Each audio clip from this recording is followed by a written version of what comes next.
कोशिका यानी सेल्स के जो अध्ययन होता है वो साइटोलॉजी कहलाता है। और कोशिका का अध्ययन साइटोलॉजी कहलाता है। कोशिका की शारीरिक संरचना एवं क्रियात्मक जो इकाई है वो उसे सेल कहते हैं यानी कोशिका कहते हैं। कोशिका की जो खोज है वो सर्वप्रथम रॉबर्ट हुक ने 1665 ईस्वी में की थी, जिससे मतलब मरी हुई कोशिका।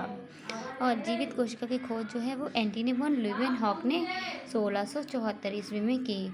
सबसे छोटी सेल माइक्रोप्लाज्मा। पादप जगत का जो जोकर है उसे क्या कहते हैं? माइक्रोप्लाज्मा कहते हैं। PPLO यानी प्यूनुमिनिया लाइक ऑर्गेनिज्म। जो PPLO होता है वो प्यूरोनुमिनिया लाइक ऑर्गेनिज्म होता है। और जो सबसे भारी एवं एक बड़ी कोशिका होती है वो शुतुरमुर्ग का अंडा होता है। यानी हम जानते हैं कि शुतुरमुर्ग का जो अंडा होता है वो सबसे भारी और एक सबसे बड़ी एक कोशिका होती है। सबसे लंबी कोशिका मानव की तंत्रिका तंत्र सेल यानी तंत्रिका तंत्र कोशिका होती है। मानव की सबसे छोटी कोशिका यानी ग्रैन्युल मस्तिष्क में होती है। और दूसरी स्पर्म यानी जो स्पर्म सभी जानते होंगे, जो वीर्य होता है यानी पुरुषों में वीर्य होता है उसे स्पर्म कहते हैं। और स्पर्म ही सबसे छोटी सेल्स है। मानव शरीर की सबसे बड़ी सेल अंडा यानी जो महिलाओं में अंडा होता है यानी अंडाशय होता है, उसमें अंडा होता है जिसमें बच्चे का जन्म होता है, उस अंडे को ही हम मानव की सबसे बड़ी सेल्स अंडा कहते हैं, जो महिलाओं में होती है। पर पृथ्वी पर सबसे पहले बनने वाली सेल्स यानी प्रोकैरियोटिक कोशिका होती है। उत्पत्ति के आधार पर दो टाइप की सेल्स होती हैं, एक प्रोकैरियोटिक सेल्स होती हैं, दूसरी यूकैरियोटिक सेल्स होती हैं।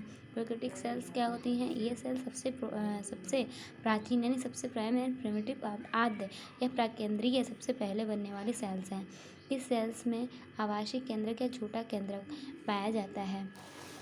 इन सेल्स में केंद्रक झिल्ली अनुपस्थित होता है। इन सेल्स के आनुवंशिक पदार्थ में बिखरा हुआ पाया जाता है। इन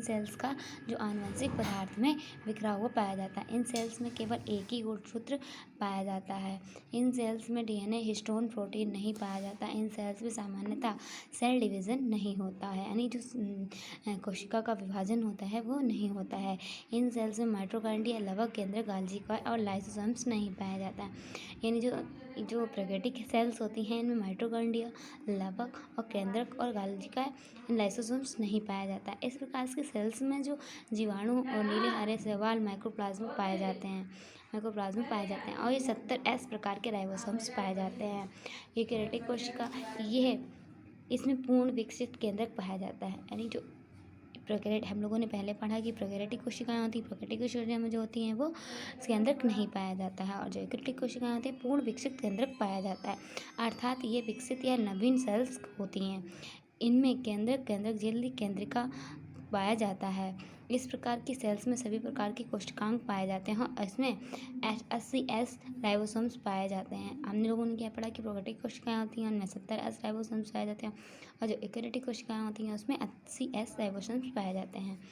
इनमें युग्मित यानी पैरेट क्रोमोसोम्स पाए जाते हैं। इस प्रकार की सेल्स में हिस्टोन प्रोटीन पाई जाती है। उदाहरण जीवाणु, विषाणु को छोड़कर सभी प्रकार की जीव जंतु की सेल्स में यही सेल्स है।